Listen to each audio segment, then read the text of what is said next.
देश के प्रधानमंत्री नरेंद्र मोदी जनता से मन की बात करते हैं, लेकिन आज हम आपकी मुलाकात कराएंगे एक ऐसे राष्ट्रीय संत से जो कि मन की बात भी करते हैं और आपके मन में क्या है वो भी पढ़ लेते हैं। जी हाँ, वो अंतर्यामी है और कहा जा रहा है कि देश के सबसे युवा संत हैं, शक्तिशाली संत हैं। उनका नाम है पंडित धीरेन्द्र कृष्ण शास्त्री जी। उनके नाम में ही उनकी व्याख्या छुपी है।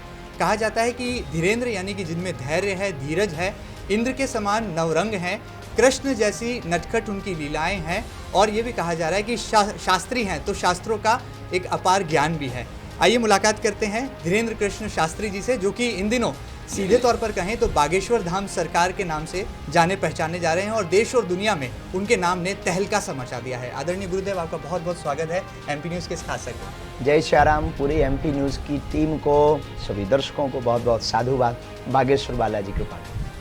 देखिए, बागेश्वर बालाजी कृपा करेंगे, यही वो अनमोल वाक्य है जो कि देश में कई पीड़ितों को उनके दर्द से राहत भी दिला रहा है। हनुमान जी की असीम कृपा भक्तों पर बरस रही है और कहा जा रहा है कि माध्यम बन रहे हैं बागेश्वर धाम सरकार। आइए बातचीत की शुरुआत करते हैं।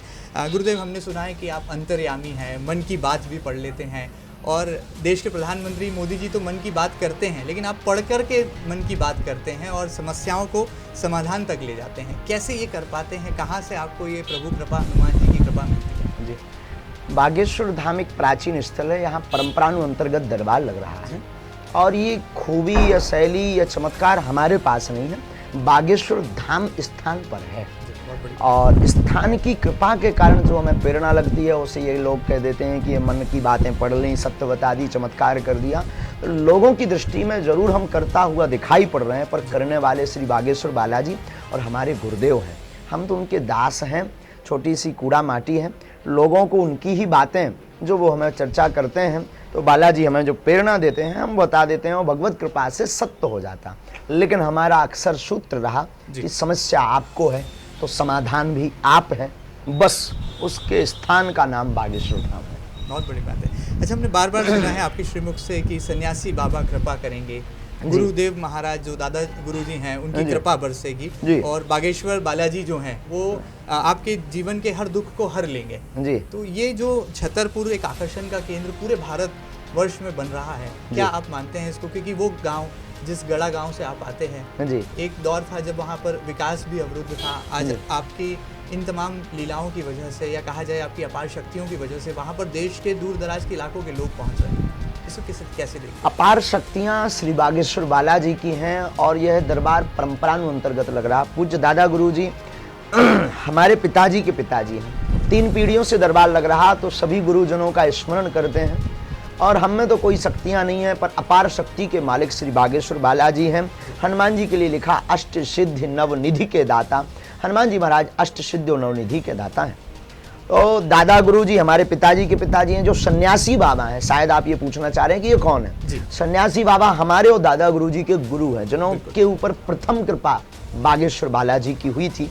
तीसरी पीढ़ी में ये दास वहाँ सेवा में बैठा हुआ है और भगवत कृपा से जो भी टूटी फूटी प्रेरणा बालाजी की लगती है, उस प्रेरणा से मन में जो भाव प्रकट होते हैं उसे कलमबद्ध कर देते हैं और बालाजी का ध्यान करके कह देते हैं अब आप लाज रखना। ईश्वर कृपा से सनातन के प्रचार के लिए हनुमान जी लाज रख देते हैं और लोग उसे चमत्कार, शक्ति, विद्या या वाक्य सिद्धि जो भी जिसकी समझ में आता है वो समझ लेता है। और हकीकत तो यह है, सत्य भी राम है, कृपा भी राम की है, जीवन में हनुमान है और कृपा भी हनुमान की है, जिनका नाम बागेश्वर। आगे बढ़ते हैं महाराज जी। एक सवाल मेरे ध्यान में कि इन दिनों इंदौर जो कि देश का सबसे स्वच्छ शहर है वो राममय होता नजर आ रहा है। आपकी राम कथा सुनने के लिए दूर दराज से कई जिलों से लोग पहुंच रहे हैं और स्वच्छ शहर में धर्म की गंगा बह रही है जी। क्या मानते हैं कोई कीर्तिमान बनने वाला है आने वाले दिनों में? क्योंकि 8 दिनों तक ये क्रम इसी तरह से चलने वाला है। आज प्रथम दिन की भाव भक्ति को देख करके हमें लग रहा कि आज तक के इतिहास में जी। एक राम कथा, देखो राम कथा का कोई इतिहास नहीं है, राम कथा स्वयं इतिहास है। राम कथा के लिए कोई इतिहास नहीं लिख सकता है, पर जो आयोजन करता है उनके भाव अगर ऐसे ही सुदृढ़ रहेंगे, निश्चित रूप से यहाँ भक्तों का महामेला लगेगा। इसमें कोई संदेह नहीं है, अनोखी अनूठी होगी। स्वच्छता के लिए कहा जाए तो राम भी वहीं आते हैं जहां मन पवित्र होता है, स्वच्छ होता है। तो शायद इंदौर में बागेश्वर धाम से चलकर राम कथा की पीठ इसलिए आई है क्योंकि ये नगर स्वच्छ था और भगवान वहीं बैठते हैं जहां स्वच्छता हो। पवित्रता हो वही परमात्मा।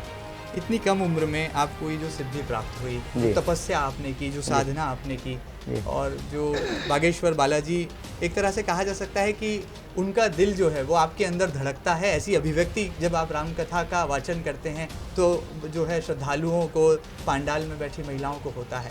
क्या आपको भी इस बात का अनुभव, एहसास होता है? हमें ये लगता है कि हमारा जीवन उन्हीं से है, श्वास उन्हीं की है, जीवन भी उन्हीं का है, वाणी भी उन्हीं की है।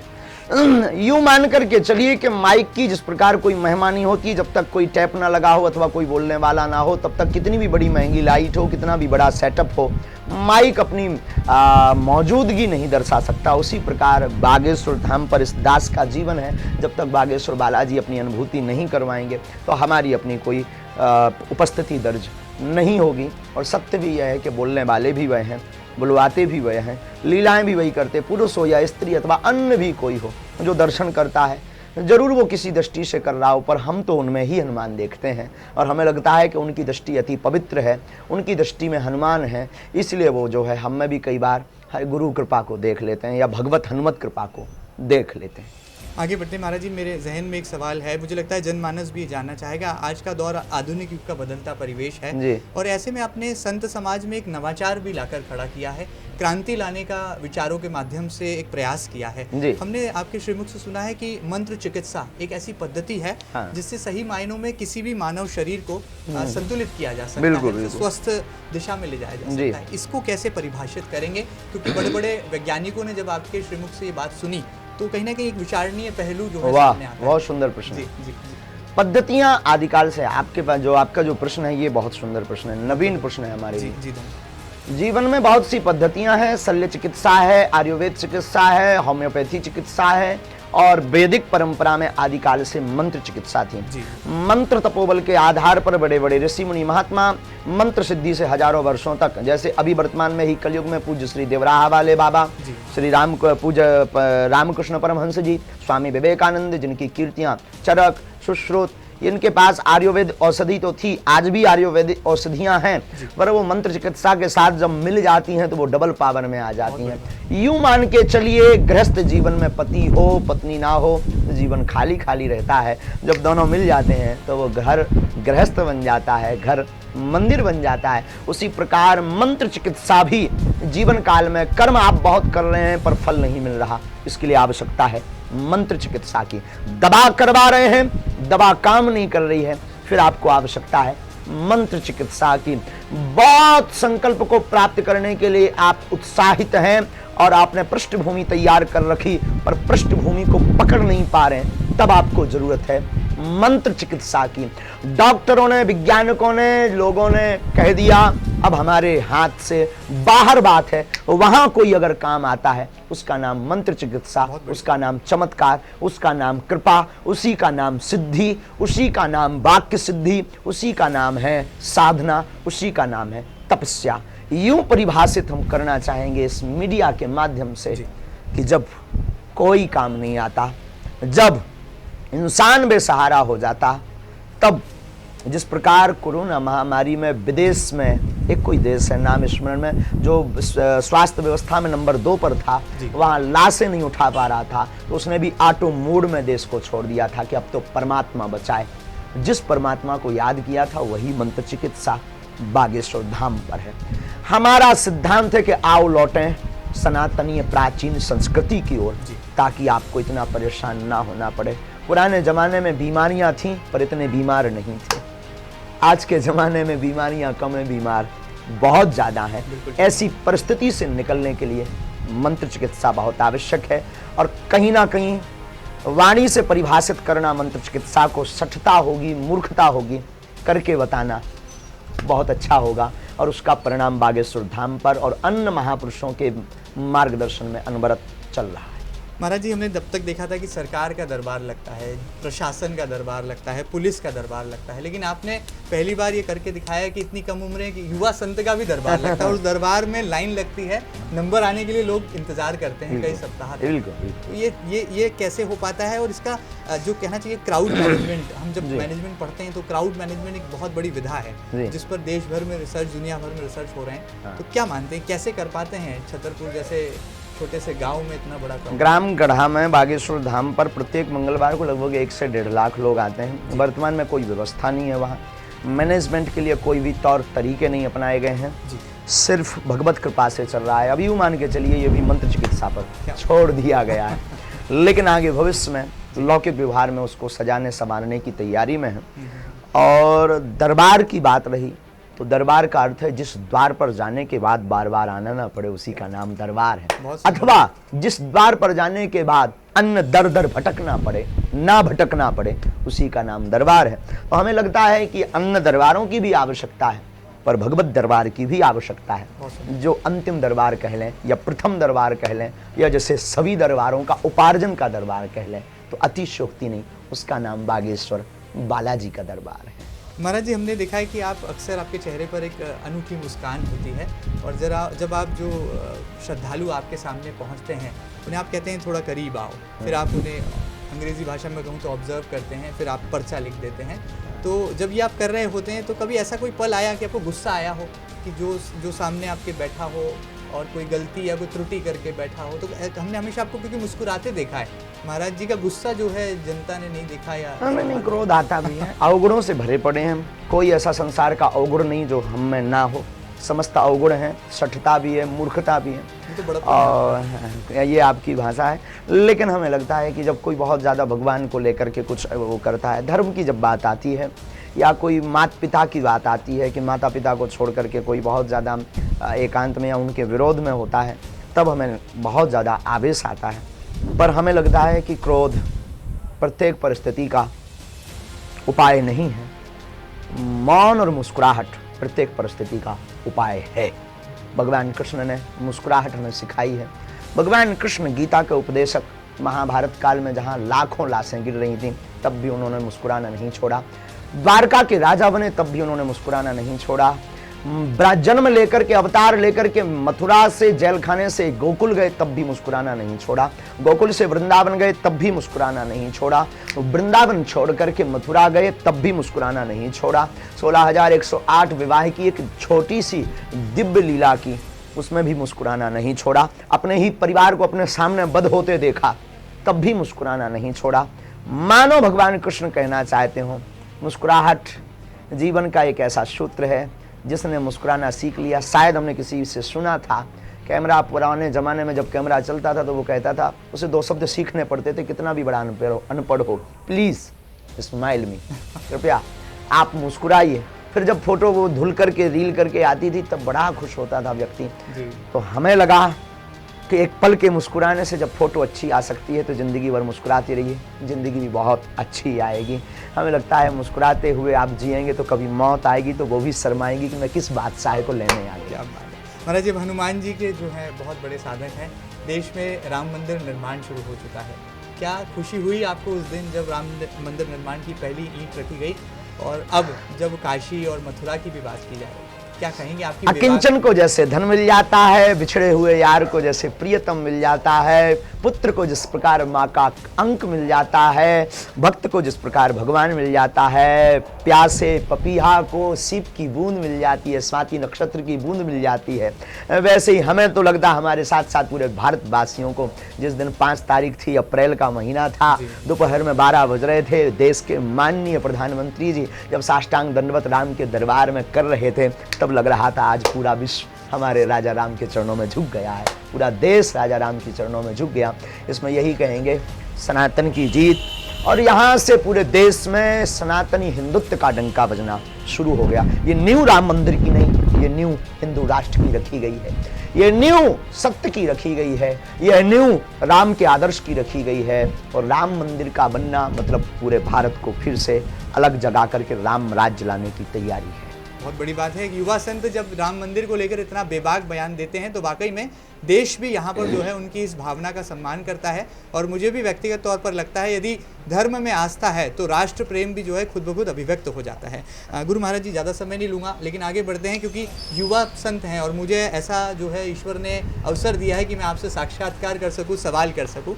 युवा शब्द को अगर हम पलट दें तो वायु हो जाता है। अभी भी देखिए वायु कितनी धीमी बह रही है कि हमें बड़ी शीतलता कोमलता प्रदान कर रही है, लेकिन जब ये वायु तेज़ गति पकड़ लेती है, रफ्तार में बहती है, तो क्रांति, आंधी, तूफान ला देती है। तो ये देश के युवाओं को क्या कहेंगे, कोई मार्गदर्शन देंगे, दिग्दर्शन देंगे, उन्हें बताएंगे एक दिव्य रास्ता, ताकि वो अध्यात्म से जुड़े रहें और इस हिप हॉप वाली जो जनरेशन है उसको सही मायनों में रिलीजियस डायरेक्शन में ले जा सकें? युवाओं से यही कहना है कि आप आंधियों में बहको नहीं। जो आंधियों में बहक जाते हैं, तूफानों से डर जाते हैं, अब वो असफलता के रास्ते पर पहुंच जाते हैं, उन्हें सफलता कभी नहीं मिलती है। सफलता को प्राप्त करना है तो चुनौतियों से मत डरो, चुनौतियों का सामना करो। हर दुख का झूला जितना पीछे जाता है, सुख का झूला उतना आगे तक आता है। नशा नाश करता है, पर परमात्मा और माता पिता और राष्ट्रभक्ति का नशा नाम बढ़ाता है। आपने कहा युवा का उल्टा वायु है। वायु हनुमान जी के पिताजी हैं, जिन्हें पवन पुत्र भी कहा गया। तो हमारी दृष्टि में वो हमारे बाप हैं। जब हमारे बाप की बात आती है तो यूं कहें, वायु, हवा, तूफान, शीतल मंद सुगंध बहती है तो जीवन में आनंद भर देती है, प्रेम जगा देती है। यही जब थोड़ी तूफान में बढ़ती है तो अच्छे अच्छे घरों को, अच्छे अच्छे शहरों को मिटा देती है। मानो ये पवन कहना चाहती हो कि समय पर सावधान रहो। आपका क्रोध कब होना चाहिए? रामचरितमानस के 2 पात्र हैं जिन पात्रों ने बहुत कुछ सिखाया, एक विभीषण का, एक मंथरा का। राम के राज्य में रहकर के भी मंथरा सुधरी नहीं, रावण के राज्य में रहकर विभीषण बिगड़ा नहीं। युवाओं के लिए भी कहेंगे, अगर पाश्चात्य सभ्यता तुम्हारे घर में भी आ गई पर तुम्हारे जीवन में दृढ़ता है तो वो तुम्हारा बाल बांका नहीं कर सकती है।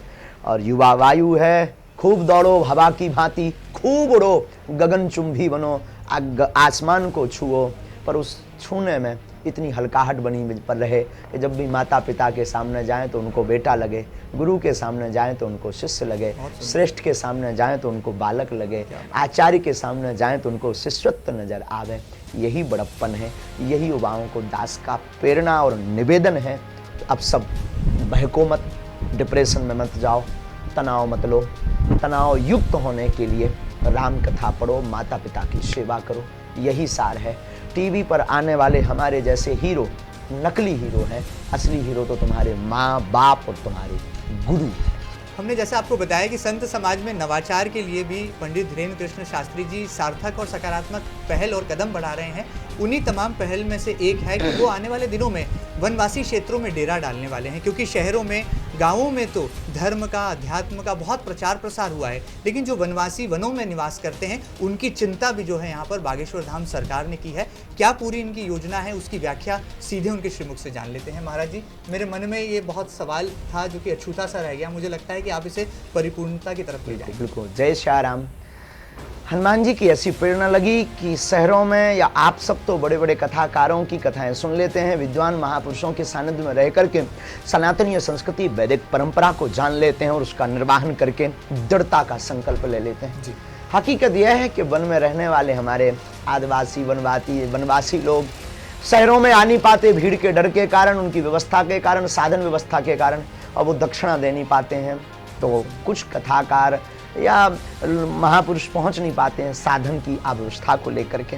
ऐसी हनुमान जी की प्रेरणा लगी। अब उन महापुरुषों का आशीर्वाद लेके, उन महापुरुषों को भी साथ लेके, हमें लगता है अब सनातन पर तोड़ने का अगला प्रहार अगर किया जाएगा तो वन में रहने वाले वनवासियों के ऊपर, आदिवासी जनजातीय समूहों के ऊपर। तो जंगलों में जाकर के हर महीने 3-3 दिन तक वनवासियों को वनवासी राम की कथा सुनाएंगे। राम कथा में हमने अपने गुरु मुख से सुना है, राम जी बन गए इसलिए तो राम भगवान बन गए। राम तो राम थे, पर राम मर्यादा पुरुषोत्तम कहलाए और बहुपूज्य कहलाए। तो वन में जाकर के शायद भगवान राम अयोध्या में रह करके राज्य सिंहासन पर आसीन होकर के अगर संचालन करते, व्यवस्था बनाते, धर्म का प्रचार करते, तो शायद इतनी महिमा जन जन तक ना होती।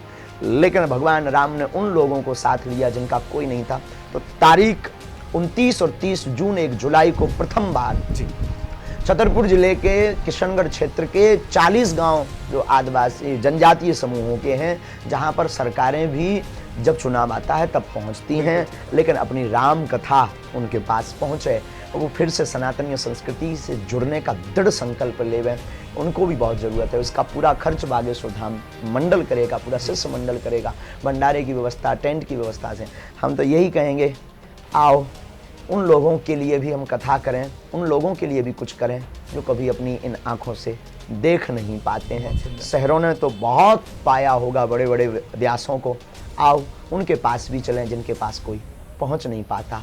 राम बन गए इसलिए राम बन गए। बहुत सुंदर। महाराज जी, आखिर में मैंने सुना है कि जो बागेश्वर धाम है वहाँ पर रोज़ाना हज़ारों की संख्या में लोग निःशुल्क भोजन भी पाते हैं, आपकी असीम कृपा भी उन पर बरसती है, बागेश्वर धाम बालाजी का आशीर्वाद भी वो प्राप्त करते हैं। और इसके साथ साथ में एक बहुत पुनीत कार्य आप करते हैं कि जो गरीब निर्धन वर्ग की बेटियां हैं उन्हें विवाह के सूत्र में बंधवाने का एक पवित्र कार्य भी आप करते हैं। कैसे कर पाते हैं इतनी कम उम्र और इतना बड़ा जिम्मेदार? सामाजिक एकता को लेकर के ये दृढ़ संकल्प लिए गए पूज्य दादा गुरु की प्रेरणा से भारत का पहला ऐसा तीर्थ बागेश्वर धाम है जहाँ की आने वाली संपूर्ण चढ़ोतरी दान पेटी की राशि से गरीब बेटियों का विवाह करवाया जाता है। बहुत सुंदर। संपूर्ण राशि से। ये प्रेरणा आपको कहाँ से प्राप्त हुई? पूज्य दादा गुरु, हमें दादा गुरु जी ऐसी सदप्रेरणा देकर के गए। हमारे जो गुरुदेव सन्यासी बाबा हैं, शरीर रूप में तो नहीं है पर अंतर मन में हमारे साथ हलपल हैं। वो हमने कभी पढ़ा नहीं, खूब ज़्यादा पढ़ाई नहीं की, पुराणों को भी नहीं उतना पढ़ा, सरकारी स्कूलों की पढ़ाई भी ज़्यादा नहीं कर पाए, अभाव में, प्रभाव में या स्वभाव में मान लीजिए, या भाव में भी मान लीजिए, हम कह नहीं सकते, पढ़ नहीं पाए। पर पूज्य गुरुदेव भगवान परिपक्व हैं तो वो सदप्रेरणा बीच बीच में देते रहते हैं। तो हर वर्ष महाशिवरात्रि के दिन गरीब बेटियों का विवाह वो इसलिए करवाया जाता है ताकि सामाजिक एकता हो। वर्तमान में एकता की बहुत आवश्यकता है। अनेकता के मध्य एकता का सूत्र अगर पहुंचाना है तो यही एक दो उपाय। भंडारा प्रतिदिन निःशुल्क चलाया जाता है, जो आते हैं उनके लिए हम यही निवेदन करेंगे। इसके लिए किसी को भी कोई शुल्क देने की आवश्यकता नहीं है, न किसी को किसी भी प्रकार की राशि, क्योंकि बागेश्वर धाम के नाम से बहुत फ्रॉडगिरी की जा रही है। नेट पर, सोशल साइट पर पेटीएम के द्वारा नए नए अकाउंट बना करके या फर्जी कॉल्स करके या टोकन बांटने के नाम पर, ऐसी कोई आवश्यकता बागेश्वर धाम मंडल को नहीं है। आपकी भावना है तो आप धाम पर स्वयं पहुंचिए, सन्मुख जाइए। धाम को कोई आवश्यकता नहीं है, बस आप तो इन संकल्पों में सहयोगी बनिए, तन से, मन से, जब जरूरत लगे तो धन से, लेकिन तन मन से सहयोगी बन करके जिसका कोई नहीं है उसका सहारा बनिए। और बागेश्वर धाम पर भूखे को भोजन, प्यासे को पानी इसलिए दिया जाता, कम से कम हिंदुओं को, सनातनियों को ये कहने के लिए तो हो जाए गर्व के साथ कि हाँ, एक तीर्थ ऐसा भी है जहाँ दरबार निःशुल्क, जहाँ अर्जी निःशुल्क, जहाँ रुकना भी निःशुल्क, और जहाँ पर दिन में 12 बजे से 2 बजे तक, रात्रि 8 बजे से 10 बजे तक भंडारा भी निःशुल्क। और है ऐसा तीर्थ सनातनियों में कि जहाँ पर आने वाली संपूर्ण चढ़ोतरी मठ मंदिर के नाम नहीं की जाती, अब तो गरीब बेटियों के विवाह में लगाई जाती। आपने कहा पढ़ नहीं पाए, लेकिन आप तो लंदन जा रहे हैं और अंग्रेजी सीख रहे हैं। ये राज पर से भी जरा पर्दा उठा दीजिए जाते जाते। अंग्रेजी हम सीख नहीं रहे हैं, कोई जो एक दो शब्द बोल देते हैं तो उनको कैच कर लेते हैं। ऑब्जर्व माइंड भी मान सकते हैं आप। कोई बात करता है बीच बीच में तो पूछ लेते हैं इसका मतलब क्या हुआ। जैसे ने कहा हाउ मच, तो पूछ लिया भाई इसका मतलब, बोले क्या प्राइस है, अच्छा अच्छा ठीक है। अब भाई उसको हम ध्यान कर लेते हैं, चित्त में रख लेते हैं कि हाउ मच मतलब वो क्या है। अब पूरी तो कन्फर्म नहीं है ना, हो पानी है, क्योंकि अनपढ़ आदमी है। लंदन इसलिए जा रहे हैं, हमें घूमना नहीं है, हमें बहुत ज़्यादा विदेशों में वो नहीं करना, पर विदेशों में सोए हुए हिंदुओं को जगाना है, बहुत ज़रूरी है। भारत में तो बहुत आचार्य हैं, उनके पास जाने के लिए। अच्छा, वो लोग हैं जो कथाओं से, कई लोग ऐसे हैं जो सिर्फ कथाओं से नहीं मानते। कथाओं से मानना होता तो राम कथा तो वो घर में रखें, तो उनको वो जो सिद्धि है, चमत्कार है या वाक्य सिद्धि है, जो कहते भगवान नहीं होते, दिव्य शक्तियाँ नहीं होती, उसका अनुभव करा करके उन्हें से राम से जोड़ें। यही सरलता और जो है सौम्यता है, ये पूरे देश में नहीं बल्कि पूरी दुनिया में पंडित धीरेन्द्र कृष्ण शास्त्री जी को एक अलग मुकाम पर, एक अलग आयाम पर ले जाती है। और शायद यही वजह है कि सोशल मीडिया से लेकर इंटरनेट की तरंगों से लेकर साक्षात जीवन में जब उनसे साक्षात्कार होता है तो ऐसा प्रतीत होता है, ऐसा एहसास, ऐसी अनुभूति होती है कि प्रभु की श्रीवाणी हम सुन रहे हैं और प्रभु हमें सही मार्ग और सही राह दिखला रहे हैं। बहुत बड़ी बात। इसीलिए एक संत को एक अनंत कहा गया है, क्योंकि जब वो व्याख्या करते हैं, किसी भी चीज़ को परिभाषित करते हैं तो उनके शब्दों में ही जो है वो परिभाषा को परिपूर्ण कर देते हैं। गुरु महाराज, एक गुस्ताखी करूंगा, अगर आपके दिल की बात मैं जानना चाहूँ, हमने सोशल मीडिया पर पढ़ा है कि कई बार हमने ऐसे आलेख पढ़े हैं, वीडियोस देखे हैं कि कब आखिर पंडित धीरेन्द्र कृष्ण शास्त्री जी विवाह के सूत्र में बंधेंगे। हमने सुना कि कभी आप किसी कथावाचक के साथ विवाह की बात चलती है, कभी किसी के साथ, तो क्या इन बातों में सच्चाई है और क्या इस गृहस्थ जीवन की तरफ कभी कदम बढ़ाते नजर आएंगे बागेश्वर धाम सरकार? जिस प्रकार कवियों को ताली सुनने की आदत होती है, न्यूज वालों को व्यूअर्स की आदत होती है, उसी प्रकार कई लोग अपने अपने मतानुसार चला देते हैं यूट्यूब, सोशल मीडिया पर। जो बहुत अच्छे न्यूज़ वाले होते हैं वो इन सब पे ध्यान नहीं देते, इनका खंडन करते हैं। बहुत जल्दी गुरु आज्ञा लगी है, शादी करनी है, पर कब करनी है ये अभी तय नहीं। किसी के साथ अभी तय नहीं है, कोई ऐसा मनोभाव नहीं। जहाँ माता पिता आज्ञा करेंगे जो मातृ पितृ सेवा के लिए उपयोगी होगी, और गुरु आज्ञा हमें तो लग गई है जी। आगे। अभी तो राष्ट्र सेवा करने दीजिए, अकेले बहुत अच्छा आनंद आ रहा है। अभी इतनी जल्दबाजी नहीं है, बुढ़ापा आया नहीं है, अभी कुछ दिन जीवन चलेगा। लेकिन अगर भगवान ने फिर से, माता पिता ने हमें आज्ञा दी, फिर से पुनः गुरु ने एक बार कह दिया तो टलेगा नहीं। निश्चित रूप से बहुत जल्दी विवाह का सूत्र होगा, और जब भी गृहस्थी जीवन में प्रवेश करेंगे बड़े शोर शराबा के साथ करेंगे। हम कोई संत नहीं है, साधारण आदमी है। लेकिन यूँ कहें कि किसी के साथ शादी या कोई ऐसी बात, ये अफवाहें, ये सब हम निवेदन करेंगे किसी को बिल्कुल भी मत जोड़ा जाए। हमारे जीवन में हमारी ज़िंदगी की किताब बहुत खुली है यारो, आओ और पढ़ जाओ, उसको मुस्कुरा कर चले जाओ। हमें जब भी लगेगा हम बेझिझक बोलने वालों में से हैं।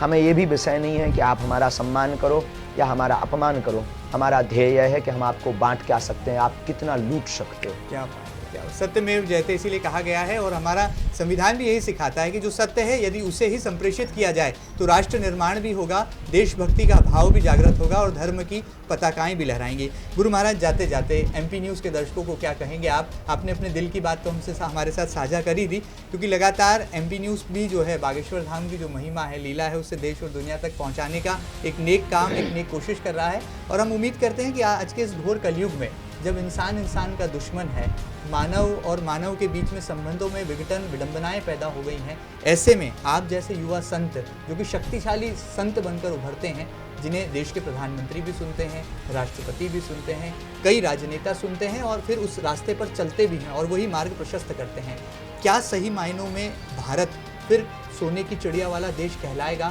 और जैसा स्वप्न स्वामी विवेकानंद जी ने देखा था कि हम पूरी दुनिया पर जो है एक अखंड भारत के साथ प्रगटीकरण कर पाएंगे, क्या आप भी ये सपना संजोते हैं? बिल्कुल, निस्संदेह। स्वामी विवेकानंद हमारे भारत के ही नहीं, पूरे विश्व के जितने भी युवा हैं, जितने भी धर्माचार्य हैं, उनके आदर्श हैं। स्वामी विवेकानंद एक गुरु के शिष्य हैं, गुरु का चेला। जिसका गुरु बलवान होता है, चेला पहलवान होता है। क्या हमारी दृष्टि कहती है कि वर्तमान समय में जातिवाद अथवा जातियों की आवश्यकता नहीं है, सनातन एकता और मानवता की आवश्यकता है। मानवता प्रायः लुप्त होती जा रही है। हम बहुत बातें कर रहे हैं, कथाओं पर चर्चा कर रहे हैं, दरबारों पर चर्चा कर रहे हैं। हमें लगता है अंधविश्वासों में पड़ने की आवश्यकता नहीं है। हम फिर कहेंगे, आप सब हमारे चक्कर में ना पड़ के बागेश्वर बालाजी के चक्कर में पड़ें। ये वो दर है जिस दर से ठुकराए नहीं जाओगे। हमारे चक्कर में पड़ोगे तो हम अवगुणों की खान हैं, हमारे अंदर कोई ज्ञान नहीं है। और यूं कहें तो भारत में अंधविश्वास को मिटाना चाहिए, गुरु शिष्य परंपरा जीवंत हो, और इसके साथ साथ माता पिता की सेवा, पुनः सब बालक लौटें, माता पिता की आज्ञा का पालन करें।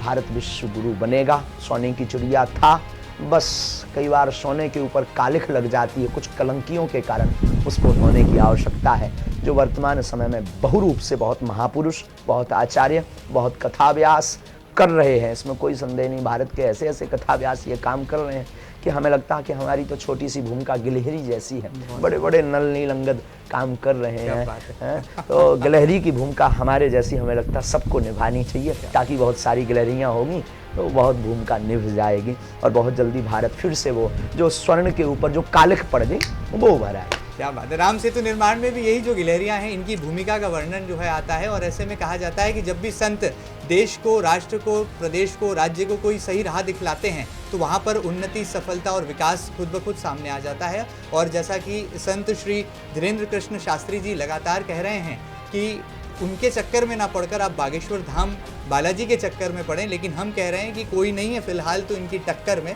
क्योंकि इन्होंने संत समाज को न केवल एक नवाचार, एक नई दृष्टि, एक नया पहलू, एक नया आयाम दिया है, बल्कि पूरे देश में खासतौर पर नौजवानों में, युवाओं में एक नई ऊर्जा का संचार भी किया है, जो मुझे लगता है आने वाले कल में ऐतिहासिक रूप से स्वर्णिम अक्षरों में अंकित किया जाएगा। एमपी न्यूज़ के इस खास सेगमेंट में हमने कोशिश की कि आपको धीरेन्द्र कृष्ण शास्त्री जी के दिल में क्या है, वो राज की बात भी आप तक पहुँचाएँ और ये भी समझाएं कि सही मायनों में अध्यात्म क्या है, किस तरह की महिमा है और कैसी वो दिव्य शक्तियां हैं जो कि हनुमान जी की असीम कृपा से जो है धीरेन्द्र कृष्ण शास्त्री जी, जो कि बागेश्वर धाम सरकार के नाम से देश और दुनिया में अब प्रसिद्ध हो चुके हैं, वो करके दिखाते हैं, समस्या को समाधान की राह तक ले जाते हैं। उम्मीद है आपको ये खास बातचीत और ये खास साक्षात्कार पसंद आया होगा। ताज़ा तरीन खबरों के लिए लगातार बने रहिएगा आपके अपने न्यूज़ चैनल MP न्यूज़ के साथ। फिलहाल दीजिए अनुमति, नमस्कार।